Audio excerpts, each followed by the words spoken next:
Welcome বন্ধুরা, cooking বাইটসে তোমাদের সবাইকে স্বাগত।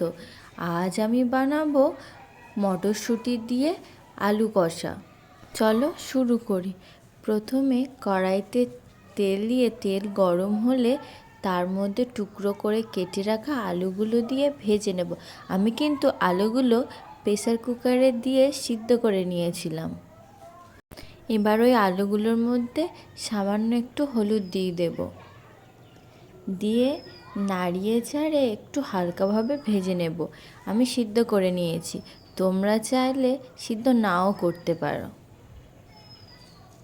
বন্ধুরা, আমার এই ভিডিওটা যদি তোমাদের ভালো লেগে থাকে তাহলে লাইক ও সাবস্ক্রাইব করে দিও।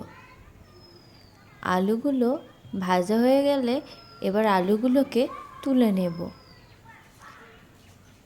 এবারে ওই কড়াইয়ের মধ্যে, ওই তেলের মধ্যে দুটো কাঁচা লঙ্কা চেরা করে দিয়ে দিলাম। এবার দিয়ে দিলাম কুচনো পেঁয়াজগুলো দিয়ে একটু নাড়িয়ে চাড়িয়ে নিচ্ছি, নাড়িয়ে চাড়িয়ে সুন্দর করে ভেজে নিচ্ছি। পেঁয়াজগুলো লাল লাল করে ভেজে নেব। পেঁয়াজগুলো ভাজা হয়ে গেলে ওর মধ্যে দিয়ে দেবো 1 চামচ রসুন বাটা।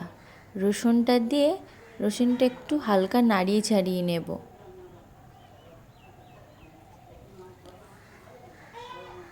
কিছুক্ষণ পর দিয়ে দিচ্ছি 1 চামচ আদা বাটা।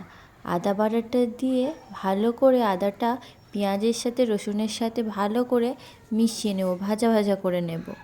এবার ওর মধ্যে দিয়ে দেব কেটে রাখা টমেটোগুলো দিয়ে ভালো করে নাড়তে থাকবো। যতক্ষণ না টমেটোটা গলে যাচ্ছে ততক্ষণ পর্যন্ত এটা নাড়িয়ে যাব। টমেটো গলে গেলে এবার ওর মধ্যে দিয়ে দেবো 1 চামচ হলুদ গুঁড়ো, আর দিয়ে দেবো সামান্য চিনি, 1 চামচ লঙ্কার গুঁড়ো আর 1 চামচ নুন দিয়ে ভালো করে মিশিয়ে নেব। যতক্ষণ না তেল ছাড়ছে ততক্ষণ ভালো করে এভাবে নাড়তেই থাকবো। এবার ওর মধ্যে একটু সামান্য জল দিয়ে দেব। জলটা দিলে কষাতে ভালো সুবিধা হয়। ভালো করে এভাবে কষিয়ে নিচ্ছি। এরকম জল দিয়ে দিলে কষালে তেলটাও বেশি দিতে লাগে না, অল্প তেলেই রান্না হয়ে যায়।